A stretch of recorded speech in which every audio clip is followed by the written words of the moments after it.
Shalom, salam sejahtera buat kita semua, dimanapun kita berada saat ini.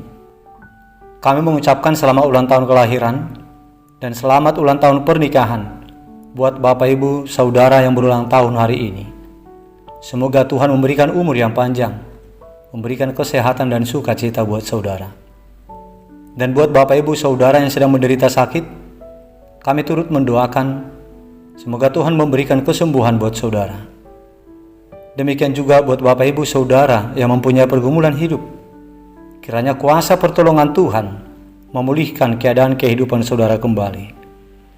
Bapak Ibu Saudara yang terkasih, sebelum kita mendengarkan firman Tuhan renungan hari ini, marilah kita terlebih dahulu memuji Tuhan dengan menyanyikan buku ND nomor 687 ayat 1 dan ayat 2.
Kasih karunia dan damai sejahtera dari Allah Bapa kita dan dari Tuhan Yesus Kristus menyertai saudara.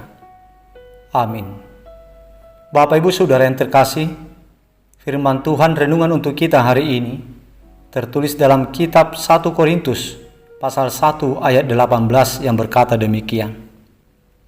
Sebab pemberitaan tentang salib memang adalah kebodohan bagi mereka yang akan binasa. Tetapi bagi kita yang diselamatkan, pemberitaan itu adalah kekuatan Allah. Demikian isi firman Tuhan. Bapak Ibu Saudara jemaat Tuhan, pada dasarnya, secara logika berpikir manusia yang dipengaruhi oleh tradisi yang berlaku pada zaman dulu, masyarakat banyak pada zaman dulu menganggap bahwa salib itu adalah sebagai aib. Karena pada masa itu salib itu adalah tulah, kutukan, hukuman, atau sanksi berat terhadap pelaku kejahatan tingkat tinggi. Di satu sisi, tua-tua orang Yahudi meyakini bahwa Sang Mesias itu maha kuat, yang tidak terkalahkan oleh siapapun, yang datang dengan tanda-tanda ajaib.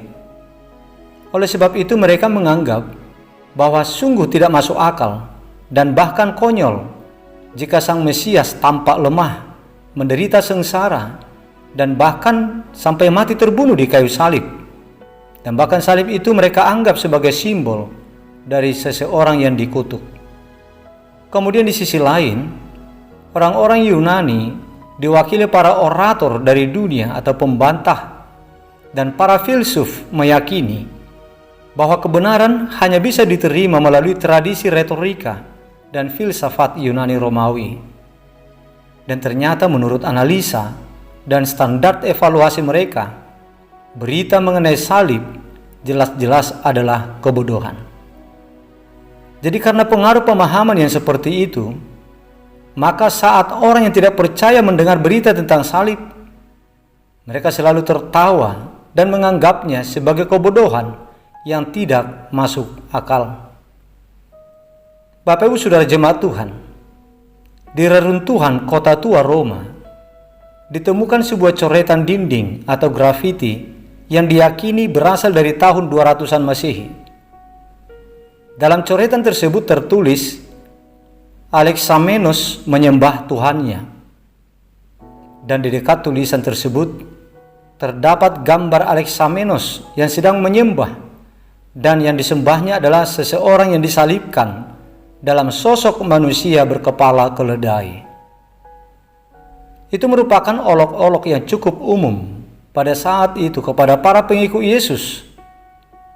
Ejekan ini disampaikan kepada orang Kristen saat itu, karena umat Kristen menyembah Tuhan yang disalib dan mati karena tuduhan sebagai pelaku kejahatan. Sebab saat itu, hanya pelaku kejahatan tingkat tinggilah yang dijatuhi hukuman salib. Tidak heran jika Marcus Fronto, ahli retorika Roma di abad kedua, menyimpulkan bahwa kekristenan adalah kepercayaan dari orang-orang yang bodoh dan yang mudah ditipu. Jemaat Tuhan yang terkasih, begitulah tanggapan orang-orang yang tidak menerima, yang tidak percaya kepada Tuhan Yesus, yaitu mereka-mereka yang mengacu kepada logika berpikir manusia memahami jalan dan karya Tuhan. Namun demikian jemaat Tuhan, meskipun banyak orang-orang Yahudi, Tuhan Yesus yang mati di kayu salib itu dianggap sebagai batu sandungan. Dan untuk orang-orang yang tidak percaya kepada Tuhan Yesus Kristus, yang bukan Yahudi, menganggap bahwa Yesus Kristus yang mati di kayu salib adalah suatu kebodohan. Tetapi bagi kita yang dipanggil, baik orang Yahudi maupun orang bukan Yahudi, bagi kita justru Kristus yang mati di kayu salib itulah kekuatan dan hikmat Allah untuk menyelamatkan kita dari hukuman Allah karena dosa kita. Memang benar, salib itu adalah kutuk, aib, hukuman berat terhadap para penjahat, pelaku kejahatan tingkat tinggi. Karena kebenaran yang demikian itulah, makanya Tuhan Yesus mengambil alih hukuman itu, menggantikan kita sebagai terdakwa untuk memikul hukuman yang berat karena dosa kita. Jadi sesungguhnya justru tepatlah jika dikatakan Tuhan Yesus Kristus sebagai juru selamat manusia, karena dialah yang telah menggantikan kita untuk memikul penderitaan di kayu salib, untuk memikul penderitaan atas hukuman Allah karena dosa-dosa kita.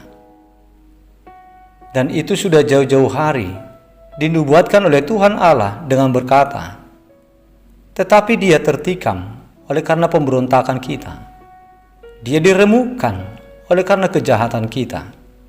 Ganjaran yang mendatangkan keselamatan bagi kita ditimpakan kepadanya, dan oleh bilur-bilurnya kita menjadi sembuh.